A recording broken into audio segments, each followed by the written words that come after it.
여러분, 반갑습니다. 오늘 우리는 화려한 이야기를 하려는 것이 아닙니다. 조용히 스며드는 이야기, 마치 새벽 안개처럼 마음에 내려앉는 불교의 순결을 함께 느껴보려 합니다. 길을 걷다 스님 한 분을 마주친 적 있으시지요? 말없이 지나가시지만 이상하게도 마음이 잠시 고요해집니다. 그 고요 속에는 서두름이 없고 과장이 없고 다투려는 기색도 없습니다. 그저 여유, 그리고 담백함이 있을 뿐입니다. 불교가 우리 마음 속에 남긴 가장 깊은 자취는 어쩌면 바로 그것일지도 모릅니다. 관용이라는 이름의 너그러움, 탐내지 않고 성내지 않으며 어리석음에서 벗어나려는 노력, 세상이 싫어하는 색을 입고도 세상을 미워하지 않는 태도. 오늘 이 시간에는 그 은은한 회색빛 숨결을 따라 불교가 우리 안에서 어떻게 철학이 되었고 어떻게 삶의 태도가 되었는지 함께 나누어 보겠습니다. 조금 천천히 걸어가겠습니다. 스님들처럼 급하지 않게. 지금 이 순간 우리 마음에도 작은 여유 하나가 피어나기를 바라며 이야기를 시작하겠습니다. 뛰지 않는 걸음. 어느 봄날이었습니다. 산자락 아래 작은 사찰로 한 젊은이가 헐레벌떡 뛰어 올라왔습니다. 회사에서 억울한 일을 겪고 친구와도 크게 다툰 날이었습니다. 분노는 가슴에서 불처럼 타오르고 생각은 꼬리에 꼬리를 물며 스스로를 삼키고 있었습니다. 법당 앞 마당을 가로질러 가는데 한 스님이 천천히 빗자루질을 하고 계셨습니다. 정말 느리게 바람과 같은 속도로. 젊은이는 속으로 생각했습니다. 세상은 저렇게 한가하지 않은데. 결국 참지 못하고 물었습니다. 스님, 세상은 이렇게 급한데 왜 그렇게 천천히 움직이십니까? 저는 지금 너무 억울하고 화가 나서 미칠 것 같은데요. 스님은 빗자루를 멈추고 잠시 그를 바라보았습니다. 눈빛은 맑았고 표정은 물 위에 비친 하늘처럼 담백했습니다. 자네는 지금 무엇에 쫓기고 있나? 사람들 말에요. 상황에요. 제 감정에요. 스님은 마당에 떨어진 낙엽 하나를 들어 보였습니다. 이 낙엽은 바람이 불면 날아가네. 그러나 바람이 멈추면 스스로 멈추지. 낙엽은 바람을 미워하지도 않고 쫓아가지도 않네. 젊은이는 아무 말도 하지 못했습니다. 스님은 다시 말을 이었습니다. 탐내고 성내고 어리석은 마음이 바람이네. 그 바람이 불 때 우리는 스스로를 잃어버리지. 그래서 수행이란 바람을 없애는 일이 아니라 바람이 불어도 넘어지지 않는 나무가 되는 일일세. 젊은이는 그제야 스님의 걸음이 왜 느린지 알 것 같았습니다. 느린 것이 아니라 흔들리지 않는 것이었습니다. 서두르지 않는 것이 아니라 쫓기지 않는 것이었습니다. 한참 뒤 산을 내려오는 길, 세상은 여전히 바쁘고 사람들은 여전히 빠르게 걸어가고 있었지만 그의 발걸음은 전보다 조금 느려져 있었습니다. 그날 그는 깨달았습니다. 스님들의 멋스러움은 옷의 색깔에 있는 것이 아니라 세상이 가장 싫어하는 것을 입고도 세상을 미워하지 않는 마음에 있다는 것을. 그리고 진리란 거창한 말이 아니라 조금 천천히 걷는 한 걸음 속에 숨어 있다는 것을. 불교가 남긴 가장 큰 유산, 관용의 철학. 산은 바람을 막지 않습니다. 그저 받아들일 뿐입니다. 그리고 바람은 산을 이기지 못합니다. 불교가 우리 마음 속에 심어놓은 가장 깊은 씨앗도 이와 같습니다. 바로 관용입니다. 관용이란 무엇인가? 관용은 참는 것이 아닙니다. 억지로 눌러 담는 것도 아닙니다. 관용은 타인의 존재를 있는 그대로 허락하는 마음입니다.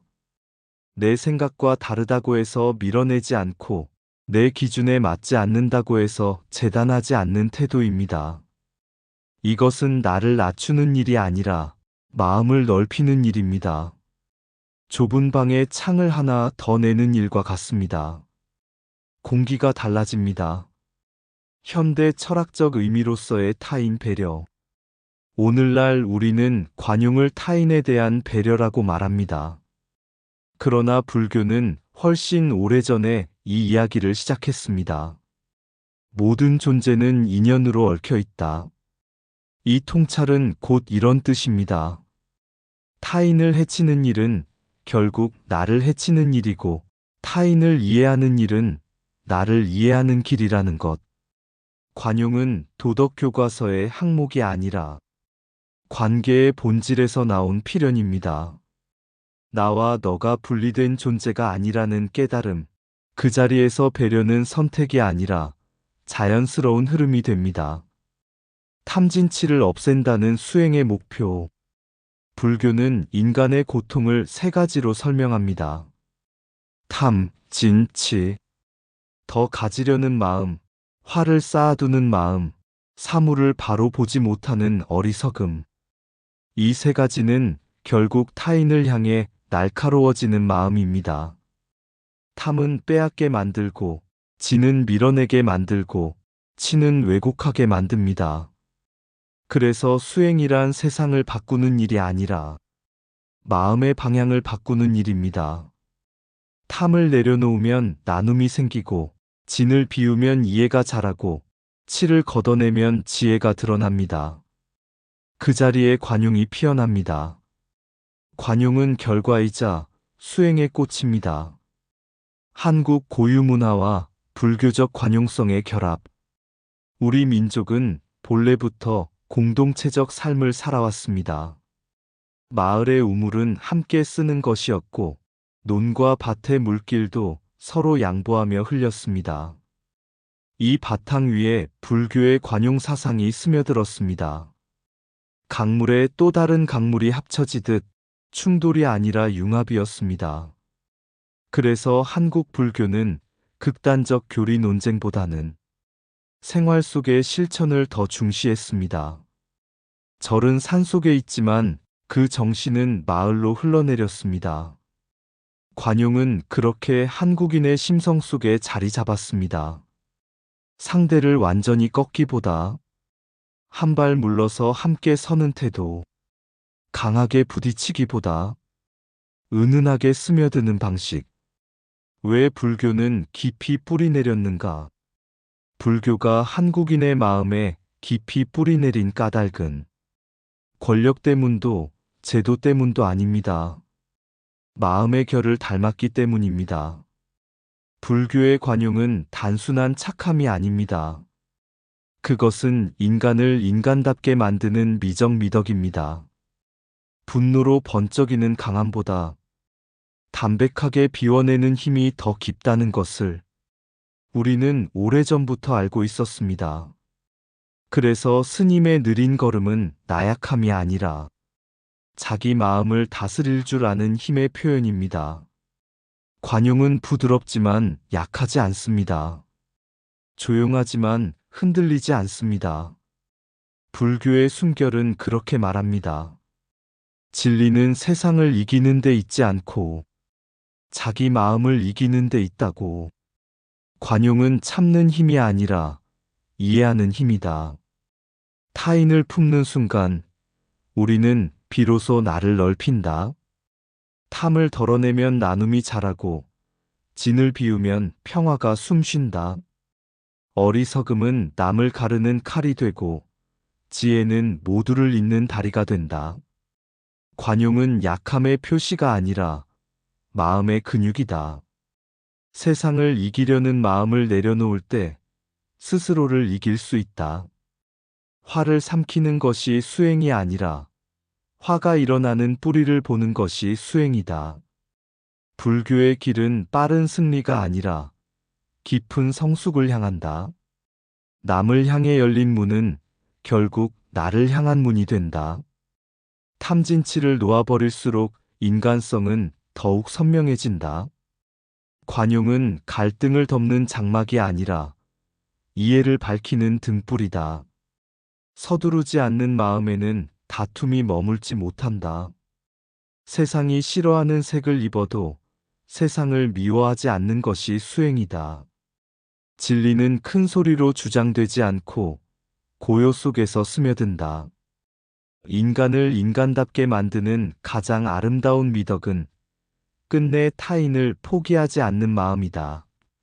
스님들의 멋스러움, 그 정체는 여유. 여러분, 스님 뛰어가는 거 보신 적 있으세요? 곰곰이 떠올려 보면 잘 없습니다. 급한 일도 있을 텐데, 전화도 오고, 사람도 찾고, 시간도 흐르는데, 이상하게 그 발걸음에는 늘 여백이 있습니다. 그 여백이 바로 스님들의 멋입니다. 고요한 분위기. 산사에 들어서면 가장 먼저 들리는 것은 소리가 아니라 침묵입니다. 바람이 대숲을 스치는 소리, 풍경이 가볍게 울리는 소리, 멀리서 들려오는 목탁 소리. 그 사이를 걸어 나오는 스님의 모습은 어딘가에서 막 나타났다기보다 원래 그 자리에 있었던 존재처럼 느껴집니다. 말수가 적어서가 아닙니다. 무엇을 더 보태지 않아도 되는 마음 상태, 그 고요함이 분위기를 만듭니다. 고요는 힘이 없는 상태가 아니라 마음이 넘치지 않는 상태입니다. 서두르지 않는 몸짓과 걸음. 스님들은 걷는 속도가 특별합니다. 느리다기보다는 흔들리지 않는 속도입니다. 세상은 늘 우리를 밀어붙입니다. 빨리 결정하라고, 빨리 성공하라고, 빨리 대답하라고. 그런데 스님의 걸음은 그 밀어붙임에 응답하지 않습니다. 땅을 밟을 때도 급하지 않고, 손을 모을 때도 과장이 없고, 고개를 끄덕일 때도 한 박자 여유가 있습니다. 그 모습은 말없이 이렇게 말하는 듯합니다. 나는 쫓기지 않습니다. 여유란 시간이 많은 상태가 아니라 마음이 붙잡히지 않은 상태라는 것을 그 걸음이 보여줍니다. 담백하고 무색투명한 존재감. 스님을 떠올리면 떠오르는 색은 무엇입니까? 강렬한 붉은색도 번쩍이는 금빛도 아닙니다. 어쩌면 회색에 가깝고 어쩌면 빛이 빠진 색에 가깝습니다. 그런데 신기하게도 그 색은 기억에 오래 남습니다. 왜일까요? 자기 색을 드러내려 하지 않기 때문입니다. 자기를 주장하지 않기 때문입니다. 자기를 지우려 할수록 오히려 맑게 드러나는 존재감. 무색투명한 유리잔이 물의 맑음을 가장 잘 보여주듯 비워진 마음은 오히려 깊이를 드러냅니다. 불교의 색깔은 도전이 아니라 은은함. 불교는 세상을 향해 큰 소리로 맞서기보다 조용히 스며드는 길을 택했습니다. 논쟁으로 이기기보다 시간 속에서 익어가는 방식. 그래서 불교의 색깔은 번쩍이는 깃발이 아니라 저녁 노을처럼 서서히 물드는 빛에 가깝습니다. 은은함은 존재감이 약해서 생기는 것이 아닙니다. 굳이 드러내지 않아도 사라지지 않는 힘에서 나옵니다. 스님들의 멋스러움은 바로 거기에 있습니다. 화려하지 않아도 중심이 있고 빠르지 않아도 늦지 않으며 말이 적어도 뜻이 흐려지지 않는 상태. 그 여유는 수행에서 나온 것입니다. 탐을 줄이고 진을 가라앉히고 치를 걷어내려는 긴 시간의 노력. 그래서 그들의 걸음은 느려 보여도 실은 누구보다 단단합니다. 스님들의 멋은 특별한 기술이 아닙니다. 그것은 마음의 속도를 낮추는 연습에서 시작됩니다. 혹시 오늘 하루 한 걸음만이라도 조금 천천히 걸어보시면 어떨까요? 세상이 달라지지는 않겠지만 마음의 결은 분명히 달라질 것입니다. 여유는 밖에서 얻는 것이 아니라 내 안에서 비워낼 때 생겨나는 것. 그 고요한 멋이 바로 불교의 순결입니다. 여유는 시간이 남아서 생기는 것이 아니라 마음이 비워져서 생긴다. 서두르지 않는 걸음은 세상을 거부하는 것이 아니라 쫓기지 않겠다는 선언이다. 고요는 침묵이 아니라 흔들리지 않는 중심이다. 말이 적은 사람이 아니라 욕심이 적은 사람이 깊다. 존재를 드러내려 할수록 가벼워지고 지우려 할수록 깊어진다. 빠르지 않아도 늦지 않은 길이 있다. 그것이 수행의 속도다. 은은함은 약함이 아니라 오래 남는 힘이다.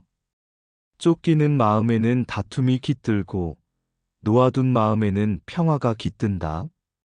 한 걸음 천천히 걷는 순간 탐진치도 함께 느려진다. 고요한 사람 곁에서는 내 마음의 소리도 작아진다. 색을 비운 옷은 세속을 멀리하려는 것이 아니라 욕심을 비우려는 다짐이다. 급함은 밖에서 오지만 여유는 안에서 피어난다.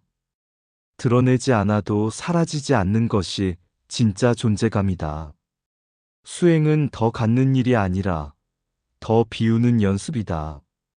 가장 깊은 멋은 화려함이 아니라 흔들리지 않는 마음의 여백이다.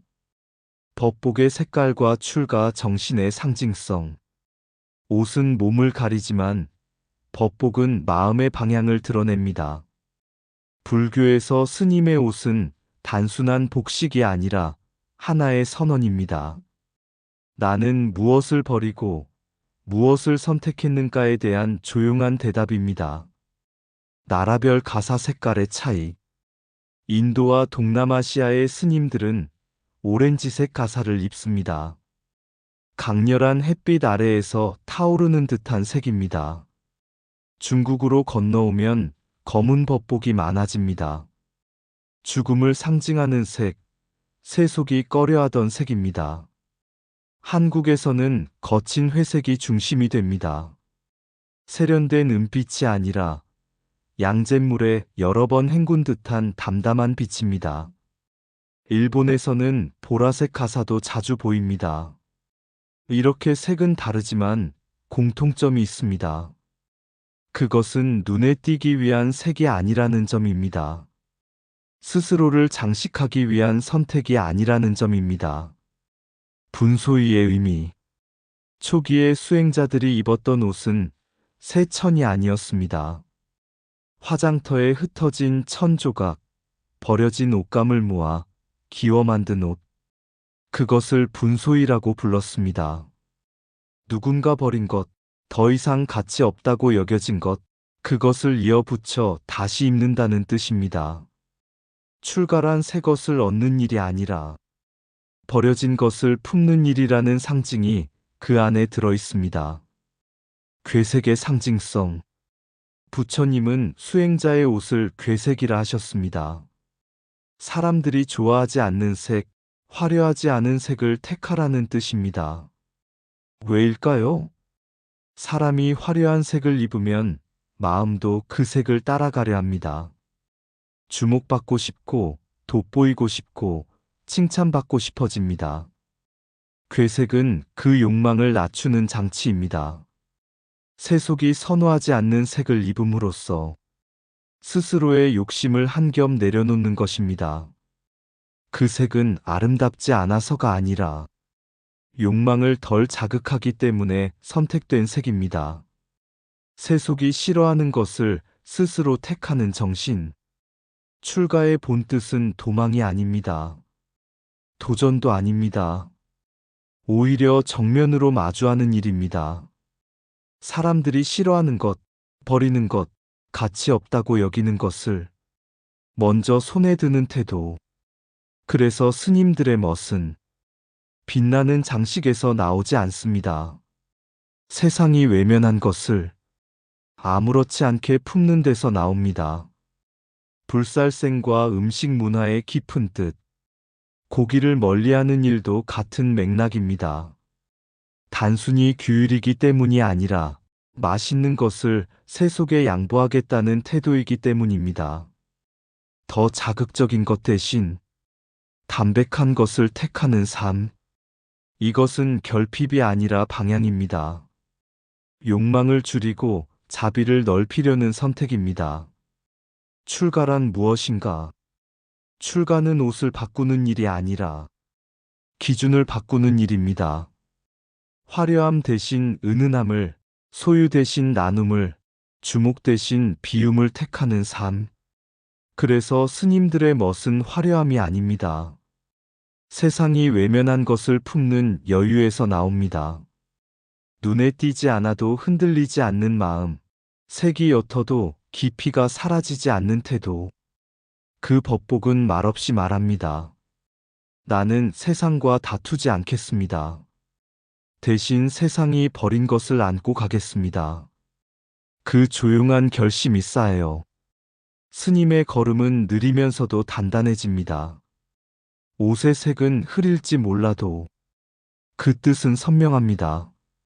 화려함을 벗을 때 비로소 마음의 색이 드러난다. 출가는 세상을 떠나는 일이 아니라 욕망의 중심에서 한 걸음 물러나는 일이다. 버려진 천을 기워 입듯 수행은 흩어진 마음을 다시 잇는 일이다. 괴색은 초라함이 아니라 욕심을 잠재우는 지혜의 빛이다. 세상이 꺼리는 것을 택할 때 마음은 한층 가벼워진다. 법복은 몸을 가리는 옷이 아니라 방향을 드러내는 깃발이다. 비워낸 자리에만 자비가 머문다. 새 것을 얻으려는 마음을 내려놓을 때 이미 충분함을 알게 된다. 출가란 더 가지지 않겠다는 고요한 선언이다. 가장 낮은 색을 입어도 가장 높은 뜻을 품을 수 있다. 욕망을 덜어낼수록 존재는 오히려 또렷해진다. 맛을 줄이는 일은 기쁨을 잃는 일이 아니라 탐을 덜어내는 연습이다. 버림은 상실이 아니라 선택이다.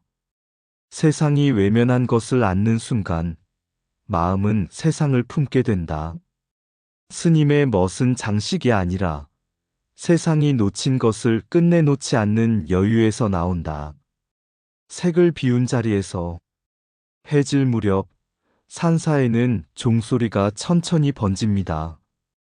붉은 노을이 기와지붕을 스치고 회색 가사는 그 빛을 받아도 번쩍이지 않습니다.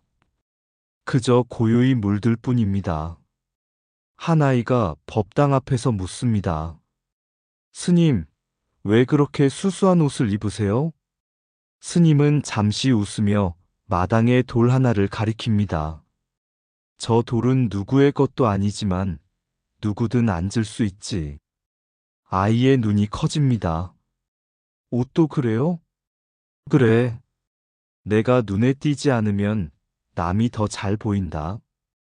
그 말은 마치 물 위에 떨어진 작은 잎처럼 조용히 퍼집니다. 법복의 색은 스스로를 지우려는 선택입니다.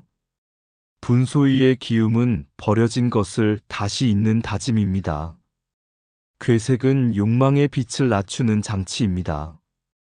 불살생의 식탁은 더 맛있는 것을 세상에 양보하겠다는 마음입니다. 출가는 멀리 가는 일이 아니라 기준을 바꾸는 일입니다. 빛나기보다 스며들기를, 차지하기보다 내어주기를, 앞서기보다 함께 걷기를 택하는 삶. 그래서 스님의 멋은 화려함이 아닙니다. 세상이 외면한 것을 품는 여유입니다. 그 여유는 오래된 수행의 결에서 나옵니다. 탐을 덜고 진을 가라앉히고 치를 걷어낸 자리에서 비로소 은은한 색이 드러납니다. 산문을 나서는 길, 노을은 점점 옅어지고 하늘은 회색에서 푸른 어둠으로 건너갑니다. 그러나 마음 한켠에는 조용한 빛이 남습니다. 우리가 입는 옷의 색은 다를지라도 오늘 한 번쯤은 스님의 걸음으로 걸어보면 어떨까요? 눈에 띄기보다 스며들기를 택하는 하루, 조금 덜 가지려는 선택 하나. 그 작은 비움이 우리 삶을 더 넓게 만들 것입니다. 색을 비운 자리에서 노을이 기와 위에 앉으면 회색 가사는 불타지 않고 물든다. 빛을 삼키지 않고 빛을 밀어내지 않고 그저 지나가게 한다. 버려진 천 조각들이 한 땀 한 땀 이어져 한 벌의 옷이 되었듯 흩어진 마음도 조용히 기워지면 비로소 사람이 된다. 사람들이 고개를 돌리던 색, 이름 없이 사라지던 빛, 그것을 입고도 스님은 작아지지 않는다. 오히려 색을 비운 자리에서 뜻은 더 또렷해진다. 고기를 멀리하고 욕심을 덜어내고 발걸음을 늦추는 일, 그것은 잃는 일이 아니라 덜어낸 만큼 세상을 품는 일, 세상이 외면한 것을 안고 세상과 다투지 않는 마음, 은은하게 그러나 깊게 그 여백 속에서 진리는 소리 없이 숨쉰다. 의상 맑고 향기로운 지혜의 샘이었습니다. 오늘도 좋은 날 되세요. 구독과 좋아요는 맑고 향기로운 지혜의 샘에게 큰 힘이 됩니다.